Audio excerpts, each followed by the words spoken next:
பத்திரிகை நண்பர்களையும் ஆட்டோகிராஃப் ஓட கிராஸ் அண்ட் காஸ்ட் அண்ட் க்ரூஸை மீட் பண்ணுறதுக்கு ரொம்ப ரொம்ப சந்தோஷமாக இருக்குது. இத்தனை வருஷத்துக்கு அப்புறம் ரொம்ப மகிழ்ச்சியாக இருக்குது. அதுவும் 21 வருஷத்துக்கு அப்புறம் ரீரிலீஸ் ஆகுது. நிறைய பேசிட்டாங்க இந்த படத்தை பற்றி, எக்ஸ்பீரியன்ஸ் பற்றி. இது கண்டிப்பாக ஹிட் ஆகும். ஏன்னா இந்த ட்ரெய்லர் பார்க்கும் போதே புதுசாக இருந்தது. அதுவும் சொல்லியிருந்தாரு. எங்களை அந்த அந்த இடத்துக்கு கொண்டு போயிருந்தாரு. ஒருத்தவங்களும் கனெக்ட் பண்ணக்கூடிய ஒரு படம். எங்க அப்பா ரீரிலீஸ் ஆகுதுன்னு சொன்ன உடனே, அப்படியாம்மா என்னை கூட்டு போய் படம் காமிக்கிறியா, நான் போய் பார்க்கணும் ஆசைப்படுறேன். அந்த மாதிரி எல்லாருக்கும் கனெக்ட் பண்ண வரக்கூடிய ஒரு படம். கண்டிப்பா சேரன் சார் நெக்ஸ்ட் பேசுவாரு. பேசும்போது நான் கேட்கிற ஒரே ஒரு கேள்விக்கு மட்டும் பதில் சொல்லுங்க. இது என்ன உங்களுக்கு பாதிச்சது, எத்தனை லவ் உங்களுக்கு இருந்ததுன்னு மட்டும் எனக்கு தெரிஞ்சுக்கணும்னு நான் ஆசைப்படுறேன். அதுக்கு லிஸ்ட் நிறைய இருக்கும்னு நினைக்கிறேன்.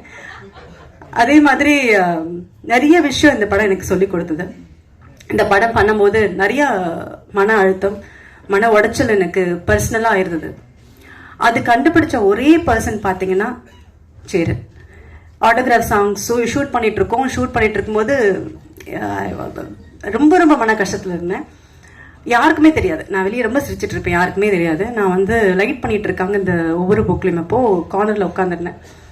உட்காந்தோடனே அப்பா அவருக்கு என்ன தோணுச்சுன்னு தெரியல, பக்கத்தில் உட்காந்தாரு. என்ன பிரச்சனை உனக்கு அப்படின்னு கேட்டாரு.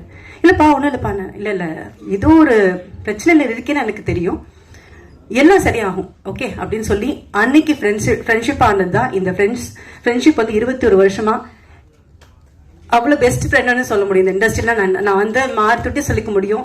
என்னோட dear best well-wisher and best friend யாருன்னு கேட்டால் நான் சேருன்னு சொல்ல முடியும். எல்லாரும் கேட்பாங்க, ஒரு ஆணும் பெண்ணும் ஃப்ரெண்ட்ஸா இருக்க முடியுமா அப்படின்னு அப்பவே கேட்டாங்க என்கிட்ட. இந்த படம் பார்த்துட்டு ஒருத்தருக்கும் மீட் பண்ணும் போதெல்லாம் இருக்க முடியுமா அப்படின்னு கேட்டாங்க. நாங்க ப்ரூவ் பண்ணிட்டு இருக்கோம். என்னோட டியர் ஃப்ரெண்ட் சரிப்பா, நீங்க கண்டிப்பா இந்த படம் உங்களுக்காக வெற்றி அடையணும்னு ஆசைப்படுறேன். ஏன்னா இந்த படத்துக்காக அவ்வளோ உழைச்சிருக்காரு, எல்லாருமே சொல்லியிருக்காங்க, அவ்வளோ கஷ்டப்பட்டிருக்காரு. ரிலீஸ் ஆகணும்னுக்காக எனக்கு தெரியும் அவர் எவ்வளவு கஷ்டப்பட்டிருக்காருன்னு. அதை ரிலீஸ் பண்ணதுக்கு அப்புறம் அவருக்கு அந்த சந்தோஷம், அந்த வெற்றி அடைஞ்சதுக்கு அப்புறம் எங்க எல்லாருக்கும் அந்த வெற்றி அவருக்கு கிடைச்சதுதான் எங்களுக்கு சந்தோஷம் இருந்தது. ஏன்னா அவ்வளவு கஷ்டப்பட்டவர் அவர் இந்த படத்துக்காக. ஒவ்வொரு ஃப்ரேமும், ஒவ்வொரு விஷயமும், ஒரு கதாபாத்திரமும் நம்ம கனெக்ட் பண்ணக்கூடிய ஒரு விஷயமா இருந்தது. எனக்கு பிடிச்சமான ஒரு படம், நான் நடிச்சதுலயே எந்த படம் எனக்கு ரொம்ப பிடிக்கும்னு கேட்டீங்கன்னா ஆட்டோகிராஃப் சொல்வேன். கண்டிப்பா ஒவ்வொரு பூக்களுமே சாங் நான் கண்டிப்பா காமிக்கணும்னு ஆசைப்படுவேன். ஒரு சாங்ல எனக்கு எவ்வளவு எக்ஸ்பிரஷன் சொல்லி கொடுத்துருக்காருன்னா அது அந்த எக்ஸ்பீரியன்ஸ் எனக்கு போதும். ஒரு இதுல அந்த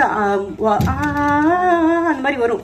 அதுல அவர் ஏதோ யோசனையில போறீங்க, யோசனையில இருந்து நீங்க வெளியே அதுக்கப்புறம் நீங்க பாட ஆரம்பிக்கிறீங்க. இந்த விஷயம் வரை எனக்கு சொல்லி கொடுத்தவர். And I will always owe this to you செரப்பா. I really loved working with you.